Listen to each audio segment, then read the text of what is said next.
चमार रेजिमेंट में सर्विस उन्होंने की, तब भी मैंने किस्सा सुना था कि वहाँ पे कोई झगड़ा वगैरह हुआ था। अगर उन्होंने आपसे शेयर किया हो तो आप बताएं। नहीं, बिल्कुल बड़ा डिटेल में मेरे से बात हुई थी उनकी।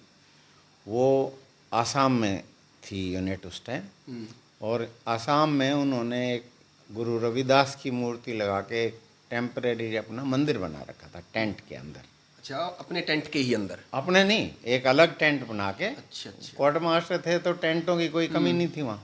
उनका यही था कि भाई हमें बस ये जागरूक करते रहते थे वो कि भाई पढ़ाई की तरफ ध्यान रखो। सबसे फर्स्ट वो है हमारा ऊपर उठने का एक ही जरिया है कि भाई पढ़ाई में जो है ना आप आगे निकलो।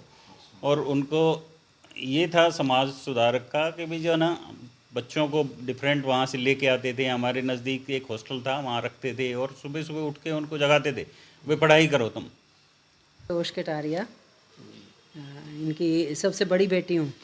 हाँ जी, दादाजी की सबसे बड़ी बेटी हूँ। संतोष हाँ जी। जी, हाँ जी, हाँ जी। आपकी एजुकेशन कहाँ तक है? मैंने एक्चुअली मैं अपने फादर की प्रेरणा से जो है ना काफ़ी स्टडी में ठीक रही।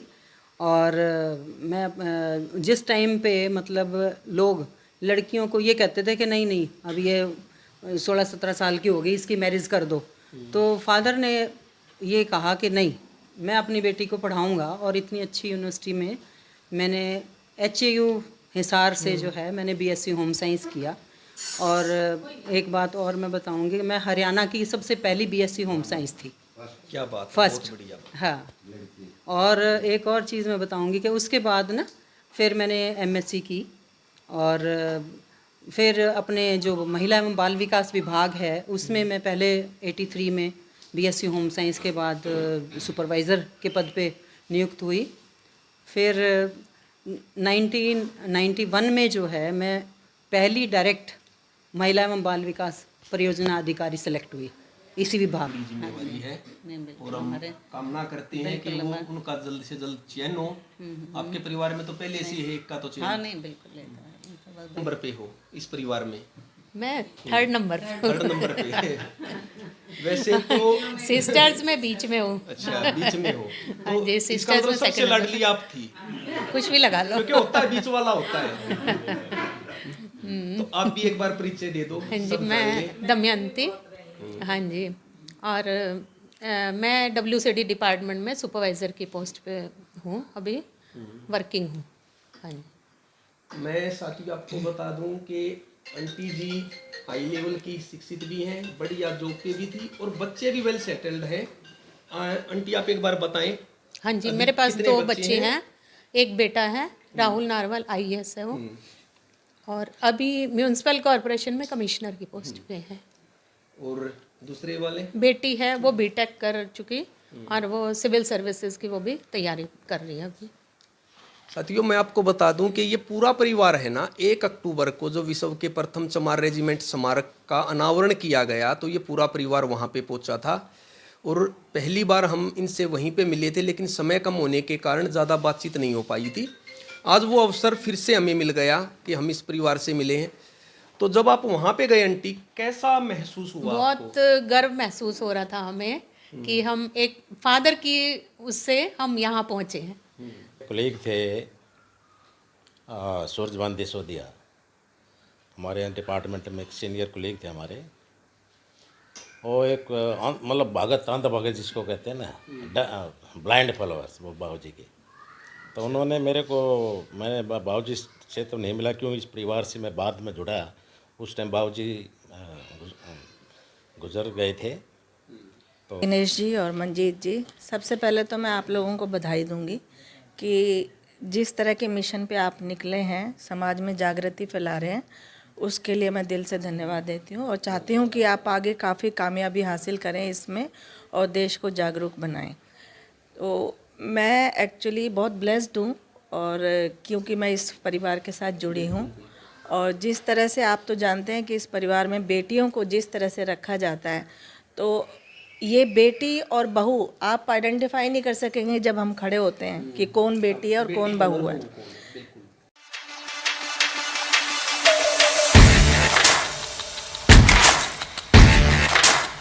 साथियों को नमस्कार, जय भीम।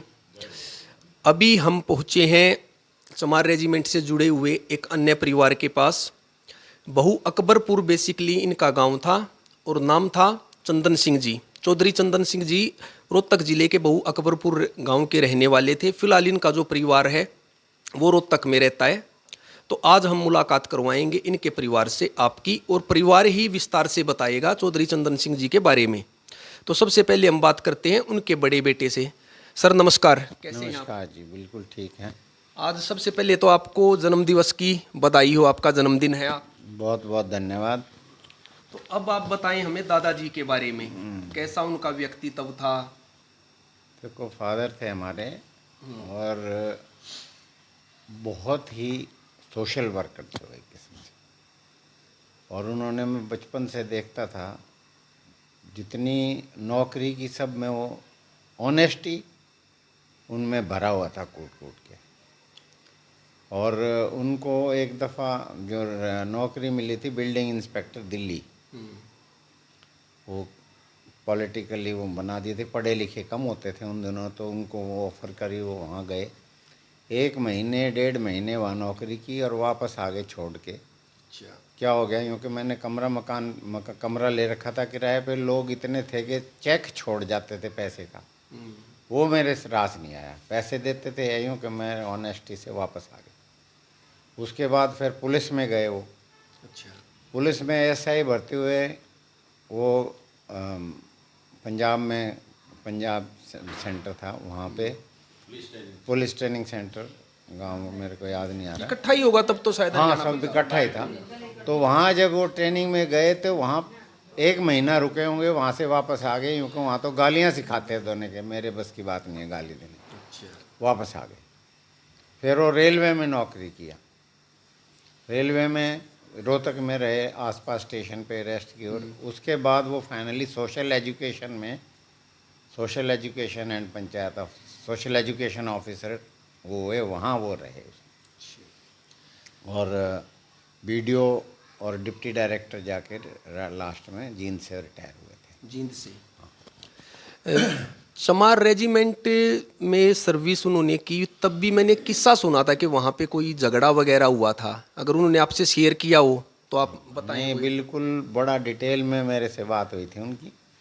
वो आसाम में थी यूनिट उस टाइम, और आसाम में उन्होंने एक गुरु रविदास की मूर्ति लगा के एक टेम्परेरी अपना मंदिर बना रखा था टेंट के अंदर।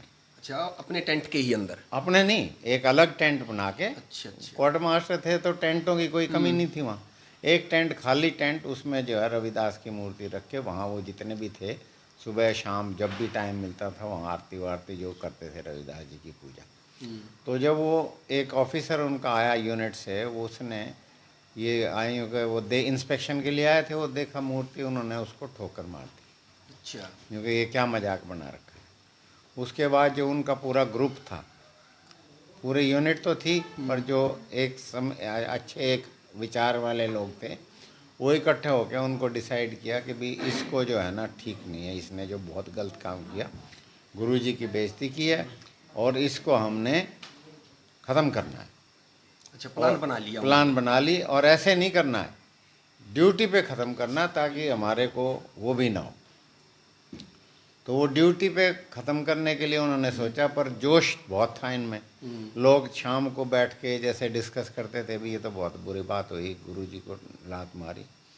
तो वो प्लानिंग तो कुछ और थी, पर वो जोशीले आदमी थे, वो जो क्वार्टर गार्ड ड्यूटी पे जाने लगे, वो एक ग्रुप, उसमें से 2 जाने जाके उनको ऑफिस में ही। अच्छा, ऑफिस में ही कर दिया? हाँ, ऑफिस में ही शूट कर दिया। उसके बाद वो हलबल मच गई, और यूँ के भी चमार रेजिमेंट ने वो कर दिया, क्या नाम, म्यूटनी कर दी एक किस्म से। और सरेंडर करने के लिए काफ़ी जोर लगाया, सरेंडर नहीं, फिर बराबर वाली यूनिट दूसरी आई, फिर वो सरेंडर किया सब।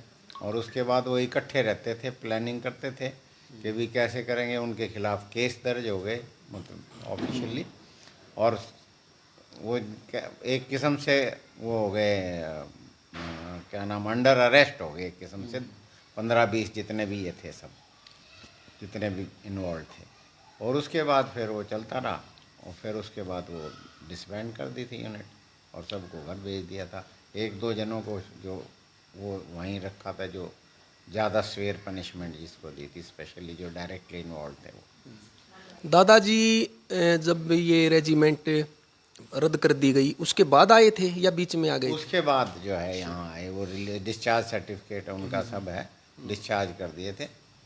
और उसके बाद फिर यहाँ इसमें सिविल ये नौकरियों में दूसरों में लगी थी। मैंने जो सर्टिफिकेट देखे ना, उसमें मैंने एक और चीज़ देखी थी विशेष तौर पे, कि आम तौर पे क्या होता है कि नौकरी करने के बाद पढ़ाई नहीं करते हैं। दादाजी जब आए ना तो बीए उन्होंने आने के बाद की है। आने के बाद की है, ये आने के बाद ये एक की बहुत हो। बड़ी बात देखी मैंने। और उनका ये भी था कि बड़ा अच्छे जुड़े हुए थे ये संस्था को, वैश कॉलेज से। तो एक बल्कि उनका एक रसीद है जो 5 रुपये उन्होंने डोनेट किए थे, तो उस समय ये थे कि वो दैट वाज रिकग्नाइज्ड। उनको बाकायदा सर्टिफिकेट दिया, चिट्ठी लिखी थी उन्होंने कि भी आपकी कंट्रीब्यूशन बहुत अच्छा सराहा था। तो मतलब वो उस ढंग से सोशल वर्कर थे। फिर वो सारे अपना सोसाइटी में गांधी आश्रम में रहे, वो समाज की सेवा की। लाला चंदगी राम थे जो वो छारा में फाउंडर मेंबर थे, ये रवि अपना गांधी आश्रम के सोसाइटी के। साथियों, एक सबसे बड़ी बात जो चौधरी चंदन सिंह जी के व्यक्तित्व की थी वो ये थी कि वो शिक्षा को लेके बड़ा ही संजीदा थे। खुद भी उन्होंने हाई लेवल की शिक्षा हासिल की और उनके 6 बच्चे थे, 3 बेटे और 3 बेटियां, जिनसे अभी हम बात कर रहे हैं। ये उनके सबसे बड़े बेटे हैं। 6 के 6 एक बढ़िया एजुकेटेड पर्सन है। अभी हम सर से बात करते हुए ये भी बताएंगे। आप सर एक बार अपने बारे में बताएं कि आपने कहाँ तक एजुकेशन हासिल मैं की? जो है ये मेरा जो दिमाग तब से ये चला था कि भी फौज में जाना मैंने किसी तरह, और मैं उनके साथ ही रहता था। टोहाना में वो पोस्टेड थे वीडियो, वहाँ से मैंने जो है 8th का एग्ज़ाम दिया था। तो हिसार में मेरे हाईएस्ट नंबर थे हिसार डिस्ट्रिक्ट में। तो मैंने कहा, मैंने हिंदू स्कूल सोनीपत उस टाइम बहुत मशहूर था पढ़ाई के बारे में। तो बाबा जी ने और मैंने हमने डिसाइड किया कि मैंने पढ़ना है तो सोनीपत स्कूल में पढ़ना है, हाई स्कूल में। जब हम उनके पास गए, लाला जी के पास, लाला जी थे हेडमास्टर और टीचर थे मैथमेटिक्स के। तो उन्होंने कहा, जी टेस्ट लूँगा, टेस्ट के बगैर नहीं ले सकता मैं लड़के का, हमारे तो 1-2 महीना ऊपर हो चुके हैं, क्योंकि नहीं टेस्ट ले लो आप। फिर वो मेरे साथ बात करने लगे, कंधे पे हाथ रख के, बेटा 8वीं में कितने नंबर थे? जब मैंने बताया तो फिर कहते, बीडीओ साहब इनकी एडमिशन होगी भाई लड़के की। क्योंकि क्यों ही होगा, इसके नंबर हमारे जो फर्स्ट आया था इसके बैच में उससे 2 नंबर ज़्यादा हैं, तो कर लेगा एडजस्ट। हमारे एडमिशन मेरे को सोनीपत दे दी। उसके बाद मेरे दिमाग में फौज घुसी हुई थी, तो मैं सैनिक स्कूल में सिलेक्शन होगी मेरी। 9th में मैंने यहाँ से छोड़ के और सैनिक स्कूल कपूरथला में एजुकेशन की। उसके बाद 10वीं +1 ISC करते थे, और फिर मैं NDA में अपीयर किया, NDA में चला गया, नेशनल डिफेंस एकेडमी में। 3 साल की वहाँ ट्रेनिंग करने के बाद 1 साल IM में, और मेरे को कमीशन मिल गया था आर्टिलरी में। उसके बाद भी आपने जॉब की है आर्मी के बाद भी? हाँ, वो डिफरेंट मैं अब आर्मी में कर्नल तक पहुंच गया था रैंक, और फिर सरकमस्टांसेस ऐसे आ गए थे कि मुझे वहाँ छोड़नी पड़ी। रिटायरमेंट ले ली थी मैंने, फिर हरियाणा सिविल सर्विसेज ज्वाइन कर ली थी।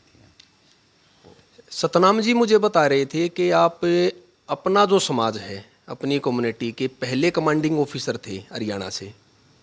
हाँ, आर्मी के जहाँ अंदर तक मेरा ख्याल है मेरे से पहले कोई कमीशन्ड ऑफिसर नहीं हुआ डायरेक्ट, वो भी। तो देखो साथियों, कितनी बेहतरीन बात है। आज सर 75 के हो गए ना आज आप? 75 की एज हो गई है, लगते नहीं हैं, तंदुरुस्त हैं, अब भी आराम से घूमते फिरते हैं, और आवाज़ आप देख सकते हैं, पर्सनैलिटी आप देख सकते हैं। अभी हम बात करेंगे चौधरी चंदन सिंह जी के एक अन्य सपुत्र वीरेंद्र जी। सर नमस्कार। नमस्कार। आप लगा लें। नमस्कार। आज कैसे हैं आप? बिल्कुल बढ़िया सर, बिल्कुल बढ़िया। बड़ा अच्छा लगा आपसे मुलाकात करके पूरे परिवार से। बिल्कुल। तो आप भी बताएं सर, आप एक बार तो खुद के बारे में बता दें, आपने शिक्षा कहाँ तक हासिल की और फिलहाल किस जॉब पे पोस्टेड है? हाँ, मैं दिनेश जी, मैं सेल्फ वीरेंद्र सिंह चहल, और मैं जो है दिल्ली में इनकम टैक्स ऑफिसर हूँ, और मैंने MA LLB किया है, और अभी रिसेंटली MBA करने जा रहा हूँ। मैं एडमिशन ले रखा है। अच्छा, अब भी कर रहे हैं आप हाँ स्टडी? हाँ, बहुत मैं बढ़िया। MBA में एडमिशन ले रखा है। तो अभी दिल्ली में सेटल हूँ, और रोहतक आना जाना लगा रहता है। बाकी परिवार सारा रोहतक ही है, तो आते रहते हैं रोहतक। तो दादाजी के साथ कुछ यादें आपकी भी जुड़ी हुई होंगी, वो भी आप शेयर कर सकते हैं? हाँ, बिल्कुल बिल्कुल। उनका यही था कि भाई हमें बस ये जागरूक करते रहते थे वो, कि भाई पढ़ाई की तरफ ध्यान रखो। सबसे फर्स्ट वो है हमारा ऊपर उठने का एक ही जरिया है कि भाई पढ़ाई में जो है ना आप आगे निकलो। और उनको ये था समाज सुधारक का कि भाई जो है ना बच्चों को डिफरेंट वहाँ से लेके आते थे। हमारे नज़दीक एक हॉस्टल था, वहाँ रखते थे, और सुबह सुबह उठ के उनको जगाते थे, भाई पढ़ाई करो तुम। और जज्बा था है कि भाई आगे किसी तरीके से हम निकल सकते हैं तो पढ़ाई के बेस पे निकल सकते हैं। और कोई साधन नहीं है हमारे पास, ज़मीन नहीं है तो, लेकिन ये है कि पढ़ाई के थ्रू हम आगे ऊपर उठ सकते हैं। इलेक्शन भी लड़ा था कभी उन्होंने? हाँ, उन्होंने अपना सर्विस से रिज़ाइन करके 77 में, हाँ, MLA का इलेक्शन लड़ा था अपना कलानौर से। कलानौर हाँ, विधानसभा से। विधानसभा से। तो उसमें फिर क्या कुछ रहा था? और स्वयं वो हार गए थे। और वैसे उन्होंने डिमांड की थी कांग्रेस के टिकट से, लेकिन सरकमस्टांसेस ऐसे थे कि टिकट नहीं मिला, तो इंडिपेंडेंट उन्होंने लड़ा था। तो इंडिपेंडेंट वो जीत नहीं पाए, हार गए थे, कांग्रेस का कैंडिडेट वहाँ से। उसके बाद भी कभी ट्राई किया? हाँ, बाद में भी ट्राई तो किया, लेकिन जो है ना डायरेक्ट फाइट नहीं किया। लेकिन ये था कि वो सोशली एक्टिव रहते थे, पॉलिटिक्स में भी एक्टिव रहते थे। उनके जो है ना अच्छे लिंक थे, भजन लाल जी से भी अच्छे लिंक थे। बाकी सब जो है अपना हरियाणा में मिनिस्टर थे, उनसे भी, करतार देवी जी से थे, और अपना शकुंतला भगवाड़िया जी थे, उनसे भी। हाँ, सामाजिक सोशल सामाजिक सर्कल कार्यकर्ता हाँ, थे। बहुत अच्छा लिंक बड़ा तो सबसे सर्कल था रहते ही। उनका। वो कुछ ना कुछ करते रहते थे, और समाज में जागरूकता के लिए आगे रहते थे हर एक जगह। तो अभी हम परिवार के एक और सदस्य से बात करवाते हैं। आंटी नमस्कार। आप एक बार परिचय दे दें अपना। मैं संतोष कटारिया, इनकी सबसे बड़ी बेटी हूँ। हाँ जी, दादाजी की सबसे बड़ी बेटी है हूँ। संतोष हाँ जी। जी, हाँ जी, हाँ जी। आपकी एजुकेशन कहाँ तक है? मैंने एक्चुअली मैं अपने फादर की प्रेरणा से जो है ना काफ़ी स्टडी में ठीक रही। और मैं जिस टाइम पे मतलब लोग लड़कियों को ये कहते थे कि नहीं नहीं अब ये 16-17 साल की हो गई, इसकी मैरिज कर दो, तो फादर ने ये कहा कि नहीं, मैं अपनी बेटी को पढ़ाऊंगा। और इतनी अच्छी यूनिवर्सिटी में मैंने HAU हिसार से जो है मैंने BSc होम साइंस किया। और एक बात और मैं बताऊंगी कि मैं हरियाणा की सबसे पहली BSc होम साइंस थी, क्या बात है, फर्स्ट। बहुत बढ़िया बात। हाँ, और एक और चीज़ मैं बताऊंगी कि उसके बाद ना फिर मैंने MSc की।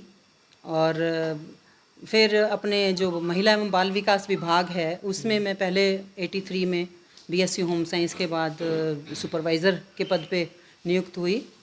फिर 1991 में जो है मैं पहली डायरेक्ट महिला एवं बाल विकास परियोजना अधिकारी सेलेक्ट हुई इसी विभाग में।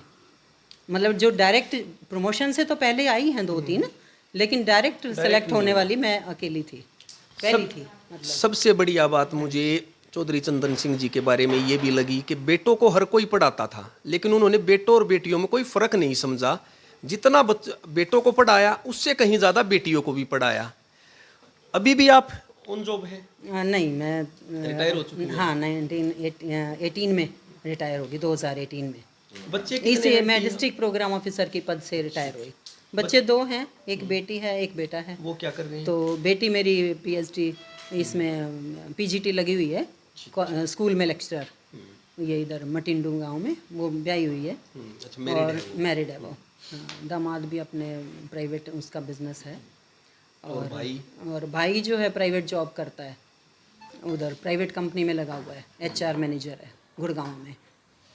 तो वो अनमैरिड है। ये थी आंटी जी संतोष कटारिया जी। अभी हम परिवार के एक और सदस्य से मिलवाते हैं। नमस्कार आंटी, आपको भी। नमस्कार जी। आपका भी परिचय दे दें एक बार।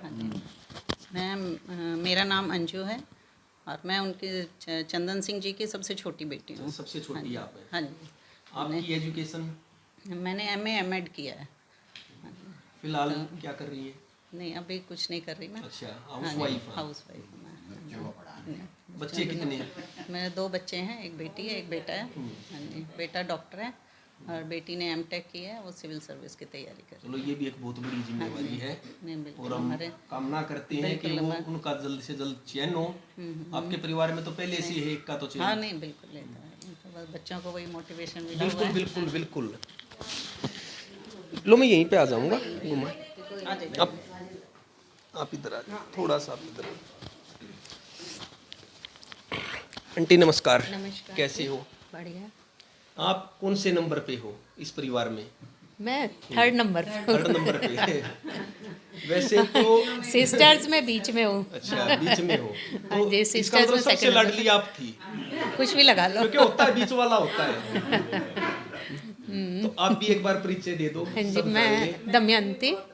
हाँ जी, और मैं WCD डिपार्टमेंट में सुपरवाइज़र की पोस्ट पे हूँ, अभी वर्किंग हूँ। हाँ जी।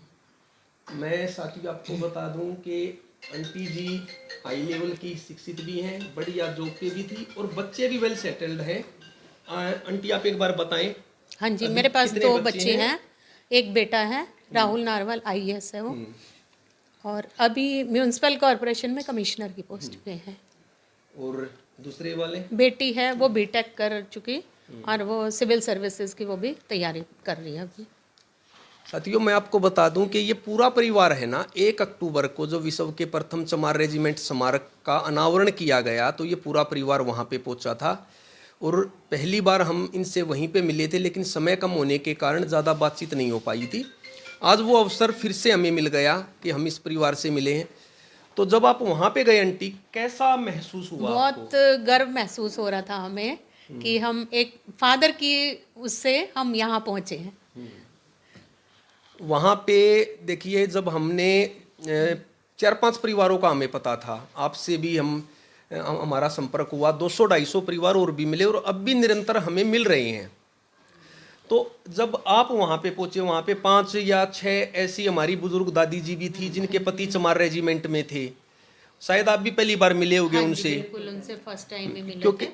क्योंकि हमें भी उनमें से 2 का पता लगा था, 3 का हमें पहले दिन ही पता लगा था, 30 तारीख को ही। तो वहाँ का अनुभव कैसा रहा आपका? नहीं, बहुत अच्छा लगा। मतलब इतनी स्ट्रेंथ में फर्स्ट टाइम देखा कि इतनी स्ट्रेंथ है। अभी अगर फ्यूचर में वहाँ पे कोई कार्यक्रम होगा तो क्या उसी जोश के साथ फिर भी पहुँचेंगे? बिल्कुल जी, बिल्कुल, और ज़्यादा जोश आएगा। तो अभी हम परिवार के एक और सदस्य हैं, इनसे भी हम बात करवाते हैं। नहीं, इनसे भी करवाएंगे, आपकी भी। सर नमस्कार। नमस्कार जी, नमस्कार। आप भी बताएं एक बार। देखो, सबसे पहले तो मैं आप लोगों को धन्यवाद देना चाहूँगा कि आप इतने एफर्ट्स कर रहे हैं और समाज को ऑर्गेनाइज करने के लिए। ये आई थिंक ये this is our social obligation. तो जहाँ तक बाबूजी का है उसके बारे में तो सभी ने बता ही दिया, सारे फैक्ट्स दे दिए। बट मैं ये कहना चाहूँगा बाबूजी के बारे में, वो बड़े पिलर थे हमारी समाज के। वो एक्चुअली इतना जुनून था समाज सेवा का, उन्होंने वो अपने परिवार को ही भूल जाते थे कई बार। क्योंकि हमारे कोलीग थे सूरजभान दिसोदिया, हमारे डिपार्टमेंट में एक सीनियर कोलीग थे हमारे। वो एक मतलब भगत, अंध भगत जिसको कहते हैं ना, ब्लाइंड फॉलोअर्स वो बाबूजी के। तो उन्होंने मैंने बाबूजी से तो नहीं मिला, क्यों इस परिवार से मैं बाद में जुड़ा। उस टाइम बाबूजी गुजर गए थे। तो वो मेरे को बताते रहते, जैसे भाई साहब ने बताया है भी, उन्होंने एक अंग्रेज अफसर ने ठोकर मारी गुरु रविदास के उस पर, उन्होंने जो मंदिर बना रखा था, उन्होंने ही बताया था मेरे को ये। और उन्होंने वो शूट, मतलब उन्होंने प्लानिंग से उसको फिर उसको शूट कर दिया था, जैसे भी उनका अपना एक वो था। तो रेजिमेंट के फिर डिसबैंड कर दिया गया था बाद में, जो भी गवर्नमेंट उस टाइम की गवर्नमेंट उसको जो भी कारण रहा हो। दूसरा वो ये कहते थे कि वो जहाँ भी जाते थे मेरे को लेके जाते थे बाबूजी। कोई सोशल एक्टिविटीज इन्वॉल्व होता है तो, क्योंकि उनको स्कूटर चलाना नहीं आता था। अच्छा, आप साथ में ही जाते थे? यस, एंड उसका नाम वैसे तो सूरजभान दिसोदिया था, बट वो बागड़ी के नाम से ज़्यादा फेमस था। अच्छा अच्छा।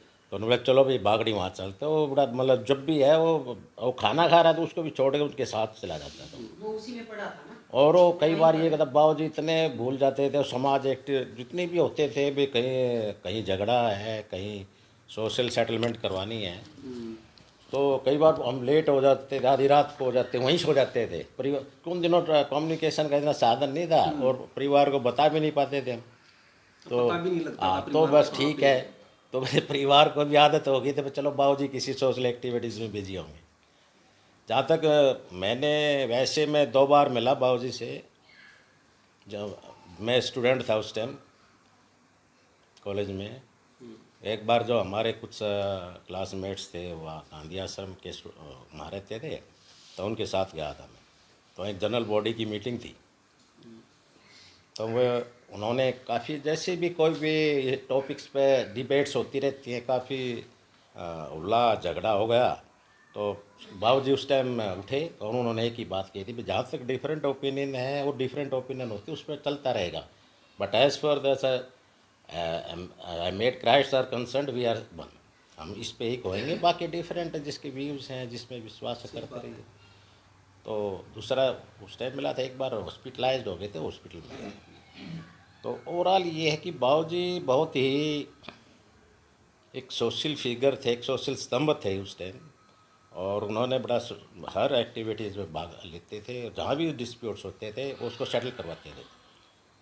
तो ऐसे हम आशा करते हैं हमारे समाज में ऐसे हो शख्सियत और भी पैदा हो। और जैसे आप जो इशू लेकर चल रहे हैं रेजिमेंट को बहाल करवाने का, इससे मतलब नोबल कॉज, और हमारी कोऑपरेशन हमेशा बनी रहे कि हम चाहेंगे भी गवर्नमेंट इसको बहाल करे। हमारा सर देखिए इसमें एक ओपिनियन है कि आज तक है ना, जाति के नाम पे आधारित बहुत सारी रेजिमेंट देश में चल रही हैं। जब वो सब चल रही हैं तो इसको बंद क्यों किया हुआ है, जबकि इसने तो देश के लिए बलिदान किया था। यस, जापान को हराने में अहम भूमिका निभाई, और उसके बाद जब आज़ाद हिंद फौज से लड़ने की बारी आई तो चमार रेजिमेंट के जवानों ने बगावत कर दी कि हम अपने देश के साथ नहीं लड़ेंगे। उस वफादारी का सिला अंग्रेजों ने तो चलो तो देना था दे दिया, लेकिन देश की सरकार ने भी आज तक उसे बहाल नहीं किया। या तो सबको बंद करो या एक को, या फिर इसको भी बहाल करो। तो ये हमारी एक मांग है प्रशासन से, जल्दी हम एक बड़े लेवल का कार्यक्रम करके इस मांग को दूसरे पैमाने पे उठाएंगे। दूसरा, हमारे दिमाग में एक बात चल रही थी कि कहीं पे कोई तो पत्थर हो उन शहीदों के नाम पे जिन्होंने देश के लिए कुर्बानी दी। तो बीड़ फार्म गांव में यही सोच के हमने वो स्मारक बनवाया था। नहीं अच्छा है, इट्स ए गुड स्टार्टिंग है, and it will prove as a historical symbol. एक श्रवण अक्षरों में लिखा जाएगी चीज़ें, और हम आशा करते हैं कि जैसे जहाँ तक पहले इसको रेजिमेंट बना था इसलिए बना गया था कि ये भी मार्शल कम्युनिटी है, क्योंकि ये मेहनत का एक सेक्शन है समाज का। क्योंकि जो कमेरा वर्ग है कमाता है हर चीज़ से, एग्रीकल्चर से जुड़ा हुआ है, मेहनत करके खाते हैं ये, कभी इन्होंने और मेहनत करना जानते हैं, और इसलिए इनका रेजिमेंट बनाया गया था। तो हम गवर्नमेंट से भी आशा करते हैं भी ये बहाल की जाए इसको भी, ताकि इस समाज के सेक्शन का भी मॉरल बूस्ट हो। बिल्कुल बिल्कुल। ताकि और कंट्रीब्यूशन तो है ही इसका, क्योंकि हमारे बहुत सारे अफसर ऑलरेडी अफसर इसमें आर्मी में हैं, और जहाँ तक समाज की बातें हैं, मैं तो कहता हूँ कि मेहनत कश लोग हैं और मॉरल अच्छा है, थोड़ा बुस्ट करने की ज़रूरत है गवर्नमेंट, ताकि ये बहुत आगे बढ़ जाएगा समाज। तो अभी हम बात करवाते हैं इस परिवार के एक और सदस्य से। नमस्कार आंटी। एक बार आप भी अपना परिचय दे दें ताकि सब दर्शक जान सकें। नमस्कार दिनेश जी और मंजीत जी। सबसे पहले तो मैं आप लोगों को बधाई दूंगी कि जिस तरह के मिशन पे आप निकले हैं, समाज में जागृति फैला रहे हैं, उसके लिए मैं दिल से धन्यवाद देती हूँ और चाहती हूँ कि आप आगे काफ़ी कामयाबी हासिल करें इसमें और देश को जागरूक बनाएं। तो मैं एक्चुअली बहुत ब्लेस्ड हूँ और क्योंकि मैं इस परिवार के साथ जुड़ी हूँ और जिस तरह से आप तो जानते हैं कि इस परिवार में बेटियों को जिस तरह से रखा जाता है, तो ये बेटी और बहू आप आइडेंटिफाई नहीं कर सकेंगे जब हम खड़े होते हैं कि कौन बेटी है और कौन बहू है। तो जब हमारी शादी, मैं वीरेंद्र जी की वाइफ हूँ, और जब हमारी शादी हुई उस वक्त मैं ग्रेजुएशन फर्स्ट ईयर में थी। तो क्योंकि यहाँ एजुकेशन को लेके सभी बहुत अवेयर हैं, तो आज मैं 3 सब्जेक्ट में एमए किया है मैंने, बीएड किया है मैंने, पीजीडीसीए किया है मैंने, और bachelor of library science, master of library science and LLM, LLB, और अभी मैं जो है ना प्रैक्टिस में हूँ और पीएचडी की तैयारी कर रही हूँ। तो इस परिवार से जब से मैं मिली हूँ तो बाबा साहब ने एक नारा लगाया था कि शिक्षित बनो, संघर्ष करो और संगठित रहो। तो उनके इस नारे को सार्थक इस परिवार में देखती हूँ, क्योंकि ये परिवार ऐसा परिवार है कि हमेशा संगठित रहता है, एक दूसरे को जो है ना इंस्पायर करता है, एक दूसरे के लिए स्टैंड लेता है। और हम लोग खड़े होते हैं, आप ये पता ही नहीं लगा सकते कि कौन बच्चा किसका बच्चा है, क्योंकि केयरिंग इतनी है हर किसी के लिए। तो हाँ, बिल्कुल एक दूसरे के लिए बहुत ज़्यादा समर्पित है और एक दूसरे को मोटिवेट करते हैं कि भाई आप करिए और हम आपके साथ खड़े हैं। फाइनेंशियली है, फिज़िकली है, मेंटली सपोर्ट है, सब कुछ यहाँ मिलता है। तो जो आप लोग कर रहे हैं, मैं तो चाहती हूँ कि समाज इसको जाने पहचाने कि हमारे देश में किस तरह की स्थिति चल रही है। बाकी थैंक यू सो मच। आपकी भी कभी मुलाकात हुई थी दादाजी से? नहीं, ये सौभाग्य मैं पा नहीं सकी इस चीज़ में। हाँ, मैंने उनको देखा नहीं और मुझे काफ़ी अफसोस भी रहता है कि मैं एक ऐसी शख्सियत से नहीं मिली कि जिनके नाम से हम जाने जाते हैं। तो क्योंकि मैं तो बहुत ज़्यादा जानती नहीं थी, लेकिन जब मैं इस परिवार से जुड़ी आई तो लोगों से जो सुनती थी, तो मैं खुद ये सोचती थी कि काश मैं उनको देख पाती या मैं भी उनके साथ थोड़ा सा टाइम बिताती, कि हो सकता है मैं भी इतनी ब्लेस्ड होती कि आज मैं उनके और नक्शे। हालांकि मैं कोशिश करती हूँ कि मैं जैसे वो थे, जैसा ये परिवार है, कि मैं भी शायद इस परिवार के साथ वैसे ही जुड़ूं और वैसा ही करूं, वैसी अचीवमेंट हासिल करूं जैसी इन लोगों ने करी है। तो मेरी कोशिश जारी है और मैं भी कोशिश करूंगी कि जैसे वो थे, उन्होंने जो समाज में शिक्षा फैलाई और जिस तरह से सामाजिक कार्यकर्ता वो रहे, कि हम भी थोड़ा बहुत अगर कुछ कर पाएँ उसके लिए और कोशिश करते हैं, तो हम अपने आप को ब्लेस समझेंगे। Thank you so much. तो साथियों, आज हमने आपको मिलवाया चौधरी चंदन सिंह जी के परिवार से। पूरा परिवार एजुकेटेड भी है, एक दूसरे से के प्रति समर्पित भी है और प्यार भाव में इतना है कि कहीं पे भी फंक्शन में जाते हैं तो इकट्ठे जाते हैं, एक साथ जाते हैं। और अभी जिस तरह मैडम ने आपको बताया, ये उन लोगों के लिए जो बोलते हैं कि हमारे समाज के लोग पढ़ते नहीं हैं, इतनी डिग्रियां हैं कि आप गिन नहीं सकते। और इस परिवार से मिलके आपको कैसा लगा, इनसे आपको क्या कुछ सीखने को मिला, वो आप कमेंट करके ज़रूर बताएं। मिलते हैं आपसे जल्द ही एक अगली वीडियो में। तब तक आप इस चैनल को सब्सक्राइब कर लें और वीडियो को शेयर कर दें ताकि वीडियो सब तक पहुँचे। आप सभी का धन्यवाद।